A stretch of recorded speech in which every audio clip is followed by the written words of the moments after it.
नमस्कार साथियों, स्वागत है आप सभी का अपने चैनल ज्ञान की धारा में। आप सभी को मेरा प्रणाम। जय श्री कृष्ण, राधे राधे। दोस्तों, आज हम कार्तिक मास में कृष्ण पक्ष की एकादशी, जिसे रमा एकादशी कहते हैं, इसकी कथा का श्रवण करेंगे। चलिए दोस्तों, शुरू करते हैं। रमा एकादशी का परिचय देखिए। धर्मराज युधिष्ठिर ने कहा कि हे दीनबंधु दीनानाथ, हे दयालु केशव, अब जनहित हेतु आप आगे की कथा कहने का कष्ट करें। श्री मुरारी बोले कि हे नृपश्रेष्ठ, अब कार्तिक कृष्ण पक्ष की कथा, जिसे रमा एकादशी कहते हैं, सुने। इस व्रत में धूप दीप नैवेद्य पुष्प आदि से विष्णु भगवान का पूजन कर आरती करें। द्वादशी को ब्राह्मण को भोजन कराकर दक्षिणा देनी चाहिए। रमा एकादशी की कथा। दीपावली के 4 दिन पूर्व आने वाली कार्तिक माह के कृष्ण पक्ष की एकादशी, जिसे लक्ष्मी जी के नाम पर रमा एकादशी कहते हैं। युधिष्ठिर ने कहा, हे दीनबंधु दीनानाथ, लोक हित के लिए आप यह कथा कहने का कष्ट करें।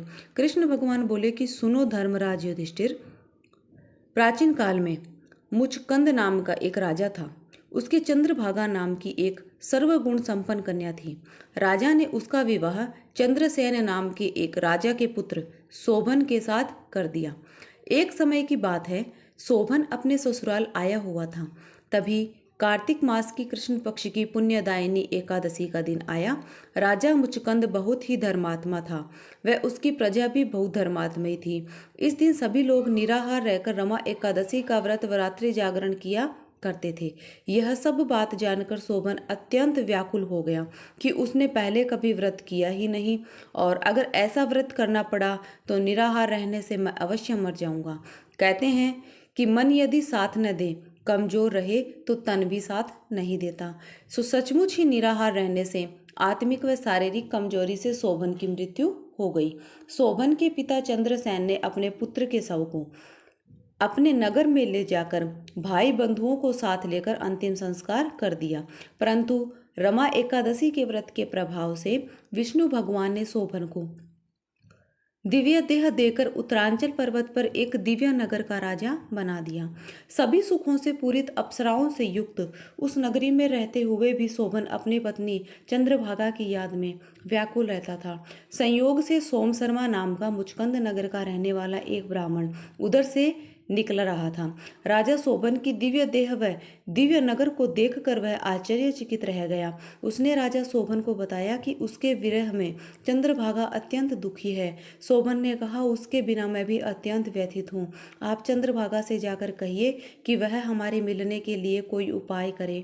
ब्राह्मण ने जाकर चंद्रभागा को सब वृतांत बताया। तब वह ऋषि वामदेव के आश्रम में जाकर नतमस्तक हो ऋषि को प्रणाम कर आसन पर बैठ गई और अपनी व्यथा का वृतांत बताकर उनसे उपाय पूछने लगी। चंद्रभागा ने कहा कि मैं 8 वर्ष की अवस्था से इस व्रत को कर रही हूँ। आप कुछ ऐसा करें कि मैं मेरे पति के साथ सुखपूर्वक रह सकूं। तब ऋषि के मंत्रों का तप व चंद्रभागा के व्रत के सम्मिलित प्रभाव से चंद्रभागा को भी दिव्य देह की प्राप्ति हो गई और वह अपने पति के साथ उत्तरांचल पर्वत पर दिव्य नगर में सुखपूर्वक रहने लगी। बोलिए श्री नारायण विष्णु भगवान की जय।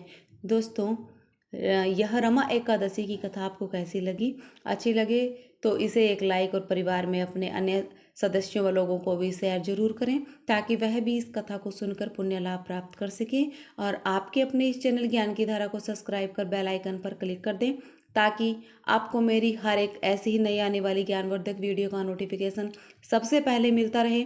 तो चलिए दोस्तों, मिलते हैं एक नई वीडियो में एक नई कथा के साथ। तब तक के लिए आप सभी को मेरा प्रणाम। जय श्री कृष्णा, राधे राधे दोस्तों।